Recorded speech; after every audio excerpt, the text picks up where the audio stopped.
Yeah, no, I've been away for a week. That's why you haven't seen me. Spain, yeah. Oh, that's why I'm wearing the white t-shirt, isn't it? To offset against the tan. Show it off a little bit. Tan, yeah. I'm proud of this town. You don't have to give me jip about the tan, mate. Yeah, well, yeah. Thanks, and welcome back, you two and all. Hello. So this time I'm going to be talking about brand. So it's a big subject, obviously. I'm not going to go through the whole history of it. There's so many brilliant things written out there. I will kind of lean into some great things that I've seen, heard, and read recently and historically to refer to it. But I want to talk to you about the practical power of the brand. Why brand is important for doing better business.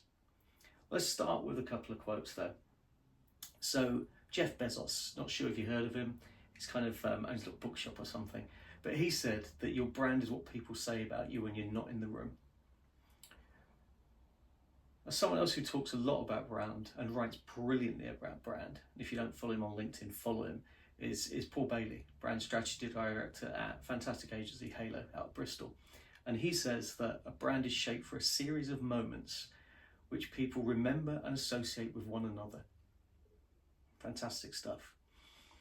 Also recently, Tom Binding, a great strategist, he's written something about what he calls total brand strategy, which talks quite a lot about stuff which I really enjoy, kind of brand rituals, the opening of a particular, let's say an Apple box or something, things that drive people into recognizing and celebrating brand. And if you want to hear lots of different descriptions and descriptions of brands, I guess, listen to the Let's Talk Branding podcast with Steph Hammerling. So he's traditionally asked all of his guests for their definition of brand.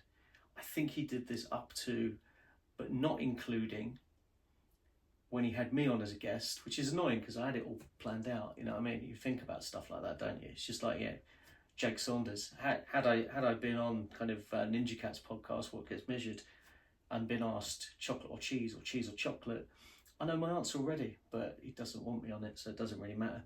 But broadly speaking, when I look at it from commercial terms, I think of brand as being the difference between a product and a commodity. So if you were buying fizzy brown sugar water, let's say even supermarket, a home brand, you would expect to pay less than you would for a known brand, such as Coca-Cola, such as Pepsi. That ultimately is the power of brand. Brand allows you to charge more money for things, okay? There's a number of other things it has in play, obviously, but ultimately the outcome for a business is a strong brand, an established brand, allows you to charge more money for your product. It moves you as far away from commodity as possible. So brand is price power. Now, what it also does, of course, is it creates mental shortcuts. It creates mental availability for consumers. So when people are walking around, again, let's talk about the fizzy brown water.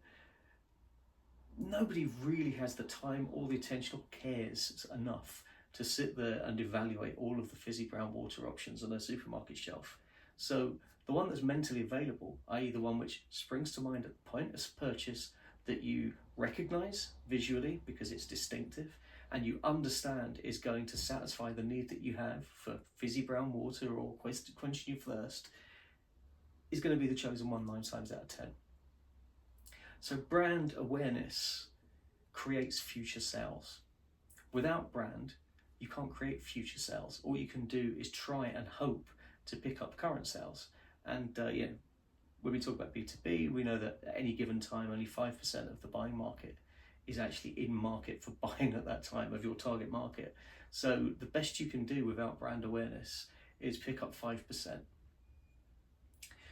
Now, you're going to pick up more of that 5% the more brand awareness you have. So brand awareness is absolutely essential for creating mental availability, for creating brand salience, and for really coming to life in those category entry points when people want to buy from a category.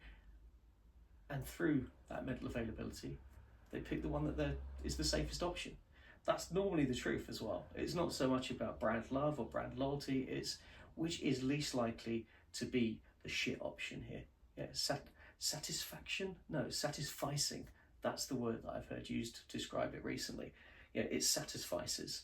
That's all it needs to do. It's the least shit option.